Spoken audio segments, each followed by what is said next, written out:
Kesibukanku lebih ke hosting dan juga aku juga berprofesi sebagai psikolog, jadi kadang-kadang juga praktek gitu.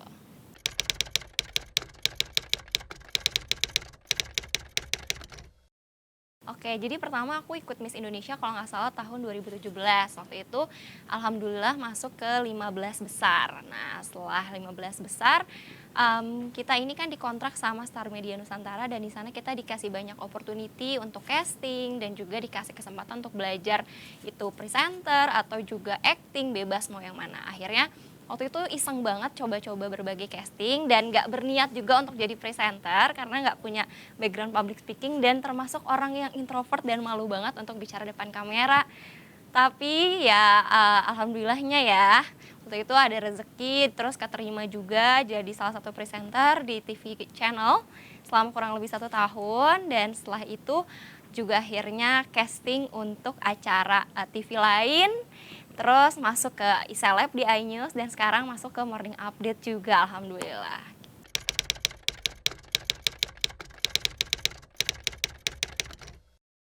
Awal mulanya sebetulnya sama sekali nggak kepikiran untuk ikut ajang pageant ya, karena kan memang nggak ada background modeling, apalagi pakai heels tuh nggak bisa banget deh. Tapi waktu itu kebetulan ada temenku yang kasih tahu bahwa ada audisi Miss Indonesia di Bandung, terus iseng-iseng berhadiah karena itu tahun terakhir aku, akhirnya aku coba deh untuk audisi gitu kan, apa salahnya gitu. Karena yang aku lihat dari Miss Indonesia ini membuka banyak peluang baru gitu, baik itu di dunia entertain maupun di networking lain, jadi nggak ada salahnya ya waktu itu untuk coba, iseng-iseng coba dan ternyata memang menarik banget karena di sana ternyata kita nggak cuma belajar tentang modeling doang karena orang lihat ini kan pageant ya, tapi kita juga belajar banyak hal dan dikasih banyak kesempatan juga untuk mencoba berbagai bidang gitu.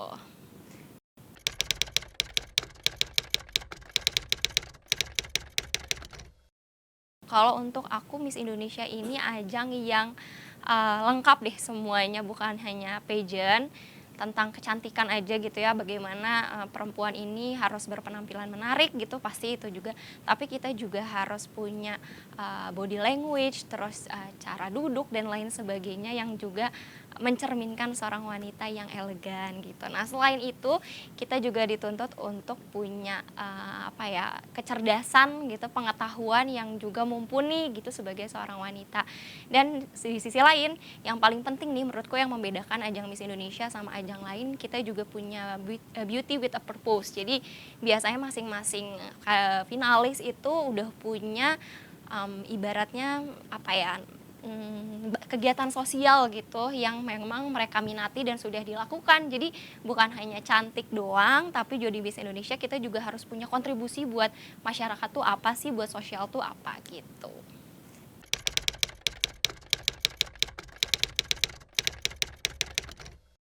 Pengalaman dan pelajaran pasti banyak banget ya. Yang pertama, mungkin apa ya, keluar dari comfort zone aku dan push the limit banget. Karena jujur banget kan modeling ini bukan bidang aku, jalan pakai, heels juga bukan bidang aku, tapi ketika karantina kalian akan dihadapkan dengan menggunakan heels kurang lebih selama 12 jam, bahkan menggunakan heels lebih lama dibanding kalian tidur dan nggak pakai sendal gitu. Jadi di situ kita yang mikirnya awalnya, "Ih kayaknya saya nggak akan bisa nih untuk pakai heels," gitu kan, "Saya nggak akan bisa nih kayaknya jalan catwalk."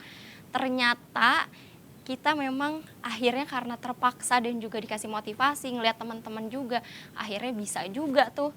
Jadi hal-hal yang sebetulnya sebelumnya kita takutin, yang kita pikir kayaknya kita nggak bisa deh. Di situ kita ditantang untuk berhadapan sama ketakutan kita, sama kecemasan kita, yang akhirnya bisa akhirnya catwalk meskipun di karantina waktu itu karena pakai heelsnya lama banget, kaki kita banyak yang sampai berdarah-berdarah, tapi nggak kerasa karena saking kita excitednya sama karantina dan saking excitednya sama juga final. Selain itu yang paling juga diingat adalah, bagaimana kita harus tetap tampil optimal di hadapan banyak orang meskipun kita capek. Karena waktu itu ingat banget, itu kan karantina tuh capek banget ya, sehari kita tuh aktivitasnya banyak banget. Tapi waktu tidur itu terbatas, jadi kita biasanya curi-curi waktu tidur ketika di bis. Jadi waktu di bis kita dikasih kesempatan untuk ya udah tidur-tidur gitu. Pas mau nyampe kita, "Ayo bangun, senyum lagi senyum lagi." Ya langsung smile lagi, yang tadinya udah, capek, tiba-tiba smile lagi. Jadi ya seolah-olah orang lain tuh, cuma lihat kita, sebagai sosok yang ya prima aja gitu dan kita tidak memperlihatkan kelelahan kita meskipun sebenarnya kita lelah. Nah, itu sih yang menurut aku juga penting, kita dituntut untuk profesional dan untuk tampil optimal gitu.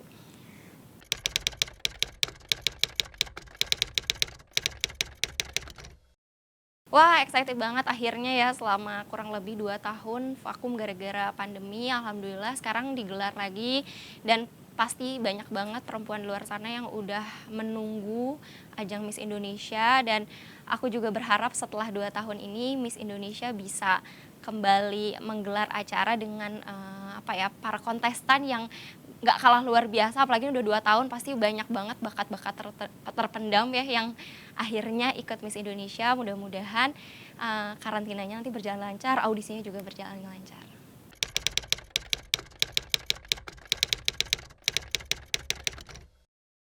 Untuk teman-teman yang mau ikutan Miss Indonesia, pertama pasti punya banyak ketakutan dan kecemasan bahwa, "Wah, ini kayaknya belum tentu bisa dan saya kurang cantik, saya kurang tinggi," dan lain sebagainya.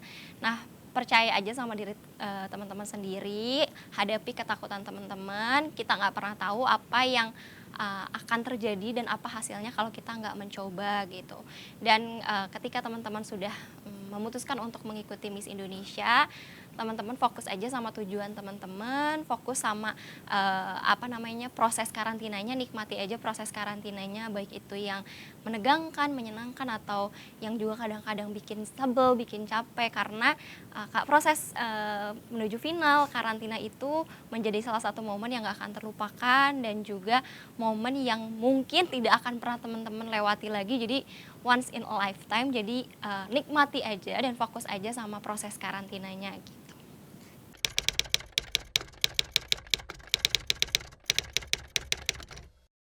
Kalau menurut saya sendiri sih sosok yang layak, ya tentunya yang itu ya, beauty, brain, and behavior itu udah pasti.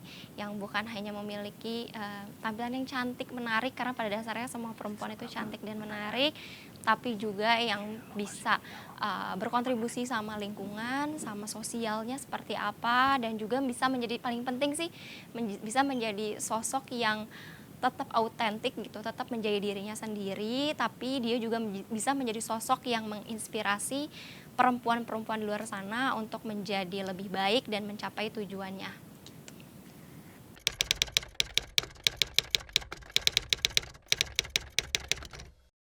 Ketika berubah dari, karantina terus tiba-tiba ke dunia presenting, itu yang pertama adaptasinya adalah kalau karantina kita ini ada ibaratnya punya roles-roles ya, roles-roles Miss yang lebih kaku gitu, yang lebih diatur segala macam. Dan ketika kita ke dunia presenting, lingkungannya jauh lebih dinamis, kita dituntut untuk bisa menjadi orang yang mudah beradaptasi, orang yang lebih fleksibel. Nah, itu secara, gesture gitu, secara apalagi ya, bukan sifat sih, mungkin, perilaku kita juga jadinya ada perubahan gitu. Terus yang kedua, adaptasinya selain itu adalah masalah public speaking sih. Kalau misalnya di Miss Indonesia kan kita juga, namanya public speaking-nya tidak sebebas dan tidak ekspresif ketika kita di depan TV. Jadi ketika kita jadi presenter, kita dituntut untuk, terus belajarnya tuh belajar, secara pengetahuan, wawasan, dan juga belajar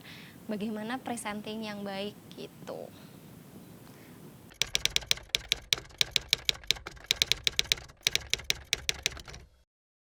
Selain dari presenter, sebetulnya sampai saat ini sih belum belum kepikiran atau belum tertarik ya untuk ke dunia acting, apalagi nyanyi, karena emang nggak ada bakat nyanyi pertama. Kalau untuk acting juga sampai detik ini kayaknya belum tertarik, masih enjoy banget di presenter gitu. Tapi tidak menutup kemungkinan sih, karena dari dulu pun nggak pernah berniat atau merencanakan untuk menjadi seorang presenter, tapi pada akhirnya kalau emang ada kesempatan kenapa enggak gitu. Tapi sampai sekarang sejauh ini mau tekuni 2 bidang ini dulu aja, gitu.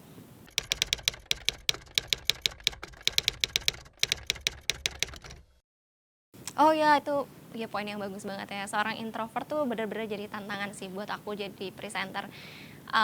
Karena aku introvert yang emang bukan hanya introvert tapi juga sebetulnya, agak kurang percaya diri, kurang ketika berbicara depan umum gitu. Jadi pertama udah introvert, senangnya sendiri, lebih banyak komunikasi sama diri sendiri. Kedua, juga punya ketakutan untuk berbicara di depan umum. Gitu kan 2 tantangan yang luar biasa banget ya.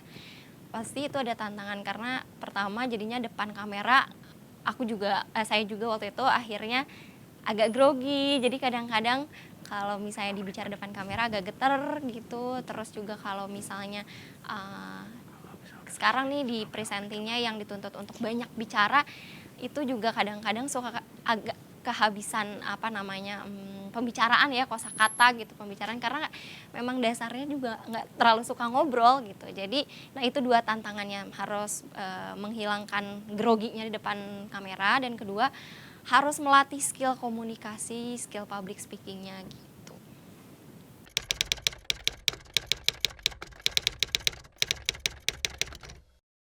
Oke, tipsnya untuk percaya diri sih yang pertama selain mempersiapkan diri dengan hal-hal yang diperlukan, ibaratnya kalau misalnya kita mau menyelam ke lautan, kita kan nggak bisa asal nyelam aja ya, kita harus bawa peralatannya. Nah, ini juga sama berlaku untuk audisi karantina Miss Indonesia maupun menjadi presenter. Sebelum teman-teman nyemplung ke satu bidang, teman-teman perlu mempersiapkan baik secara pengetahuannya, misalnya apa yang memang yang diperlukan ketika akan audisi Miss Indonesia, misalnya mungkin pengetahuan umum, catwalk dan lain sebagainya. Nah, itu dipersiapkan dulu secara pengetahuannya, baik itu di presenting juga.